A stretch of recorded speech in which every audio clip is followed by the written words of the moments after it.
Hello everyone, welcome again. आइए अब हम लोग आगे के क्वेश्चन को सॉल्व करते हैं। जैसे यहाँ पर ये क्वेश्चन कहा गया है कि एक आयताकार बाग जिसकी लंबाई उसकी चौड़ाई से 4 मीटर अधिक है। यहाँ पर ध्यान देने वाली बात यह है कि लंबाई उसकी चौड़ाई से 4 मीटर अधिक है और तथा का अर्ध परिमाप 36 मीटर है। बाग की लंबाई वाली भुजा की माप होगी। ठीक है भाई।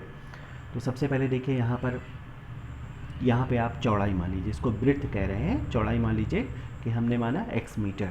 ठीक है। तो लंबाई क्या हो जाएगी? लंबाई जो हो जाएगी, जिसको लेंथ कहा जाता है, लेंथ माने लंबाई। ठीक है।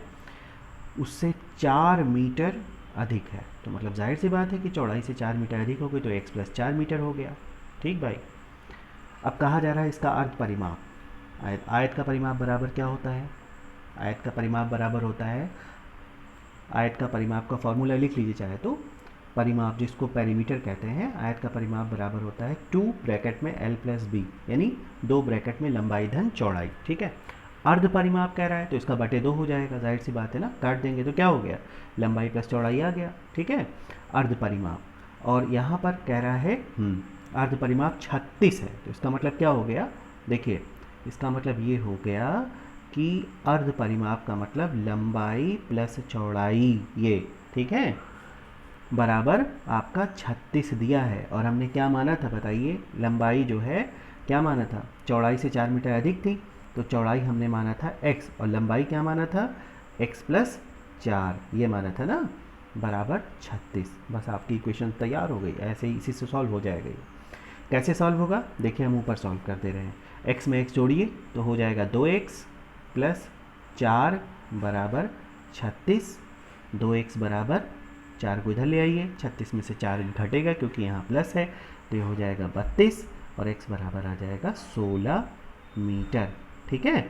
लेकिन लेकिन लेकिन लेकिन ध्यान देने वाली बात ये है कि ये चौड़ाई है। जब लंबाई निकालेंगे तो इसमें आपको 4 मीटर ऐड करना पड़ेगा ना भाई। ये देखो यहाँ पर हमने माना था, तो क्या होगा, x + 4 मतलब 16 + 4 बराबर 20 मीटर। तो ये आपका उत्तर आपका बन जाएगा 20 मीटर।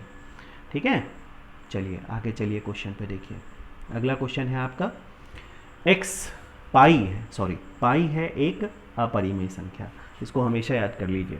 पाई की वैल्यू जो होती है वो 22/7 होती है। ठीक है, 22/7।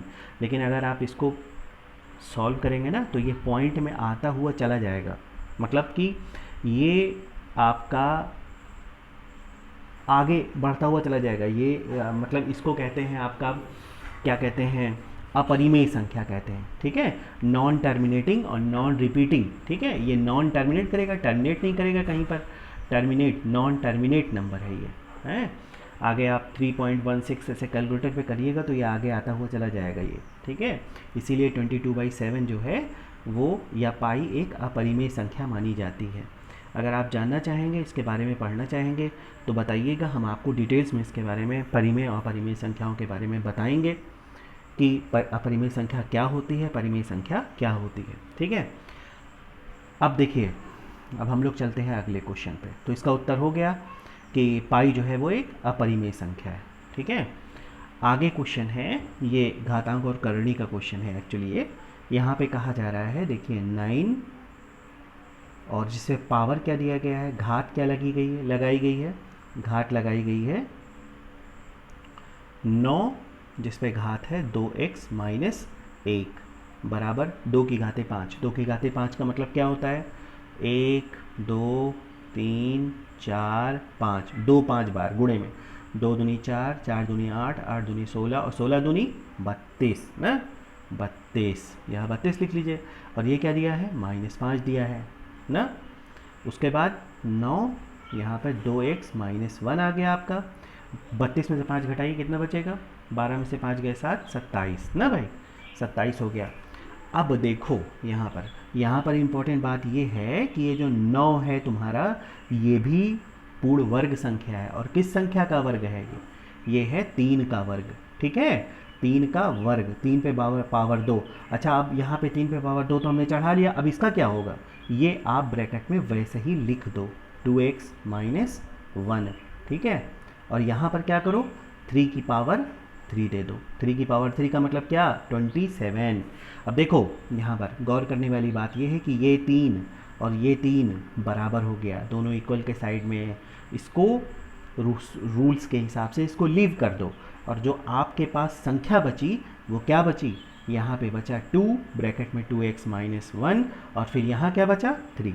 अब आप एक काम करो कि इसको आप सॉल्व कर डालो, इस 3 को छोड़ दो, नीचे जो लिखा हुआ है 2 2 ज़ा 4x माइनस ना, ये ऐसे 2 2 ज़ा 4x माइनस 2 1 ज़ा 2 बराबर क्या हो जाएगा 3। ठीक है भाई।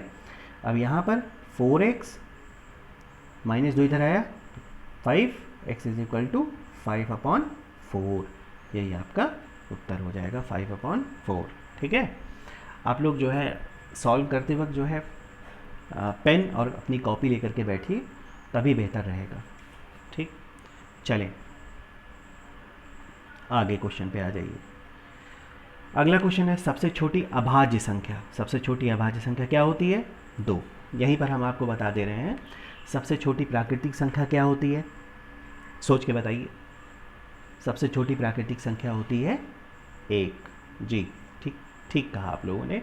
सबसे छोटी प्राकृतिक संख्या क्या होती है, 1। अब यहीं पर प्राकृतिक संख्या मतलब नेचुरल नंबर आपका, ठीक है, नेचुरल नंबर जो होता है जहाँ से नंबर्स आपके शुरू होते हैं नेचुरल तरीके से। सबसे छोटी पूर्ण संख्या क्या होती है, पूर्ण संख्या जिसको होल नंबर कहते हैं। क्या कहते हैं, होल नंबर। सोचिए सबसे छोटी पूर्ण संख्या कहाँ से शुरू होती है, 0। ठीक है, सबसे छोटी पूर्ण संख्या शुरू होती है कहाँ से, 0 से। चलिए अगले क्वेश्चन पे आ जाइए। अगर आप लोगों को इसके बारे में और डिटेल्स में पढ़ना होगा तो आप हमें कमेंट्स में बताइए, हम आपको और बहुत ही अच्छी तरीके से पढ़ाएंगे। बस आप सपोर्ट करिएगा, और जो चीज़ें बताई जा रही हैं अगर आपको अच्छी लगती हैं तो शेयर कर लीजिएगा, कमेंट्स कर दीजिएगा अच्छे। ठीक है, चलें अगले क्वेश्चन पे आ जाइए। अगला क्वेश्चन है वह छोटी से छोटी संख्या जिसे 269, ठीक है, ये आपका नंबर है, 269 में जोड़ने पर पूर्ण वर्ग संख्या प्राप्त हो वह संख्या है। बहुत ही इम्पॉर्टेंट क्वेश्चन है। इस तरह के क्वेश्चंस आपको एग्ज़ाम में देखने को मिलेंगे ही मिलेंगे, हमेशा याद रखिएगा।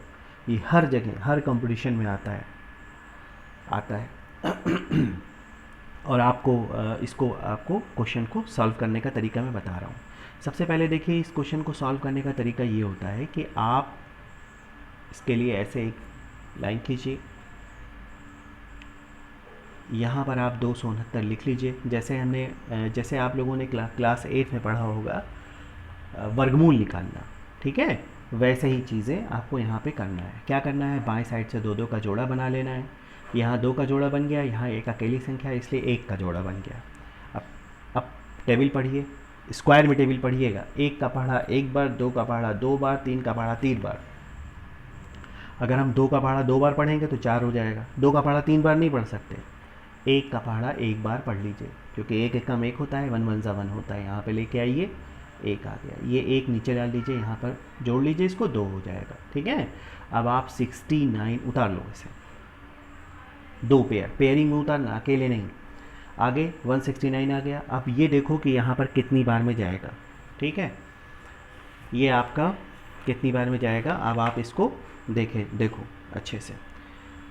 सबसे पहले देखो, अगर हम 5 बार में लेके जाते हैं तो 5 पंजे 25 के 5 हासिल लगे तो 5 दूनी 10 और 2 12, अभी और जाएगा। 7 बार में लेके जाओ, 27 7 7 7 49 के 9 हासिल लगे 4, 7 दूनी 14 4 18, ज़्यादा हो जा रहा है। 6 बार में जा रहा है, 26 छंग लेके जाओ, 6 छंग 36 के 6 हासिल 3, 6 दूनी 12 3 15, 156। ठीक है, चला गया। देखो 156 जाने पर जाहिर सी बात है यहाँ पे शेषफल बचेगा, क्योंकि ये ज़्यादा बड़ी संख्या है 169। आप ये करो कि एक ज़्यादा बार लेके जाओ, मतलब 7 बार लेके जाओ, कटेगा नहीं, ये तो पता है। 189 लिख लो, ठीक है, 189 लिख लिया हमने।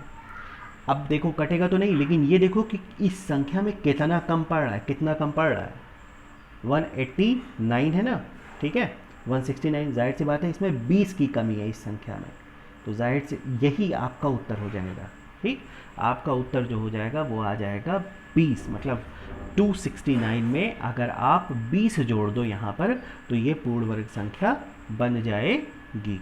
ठीक है, तो इसका उत्तर क्या आ जाएगा आपका 20 आ जाएगा।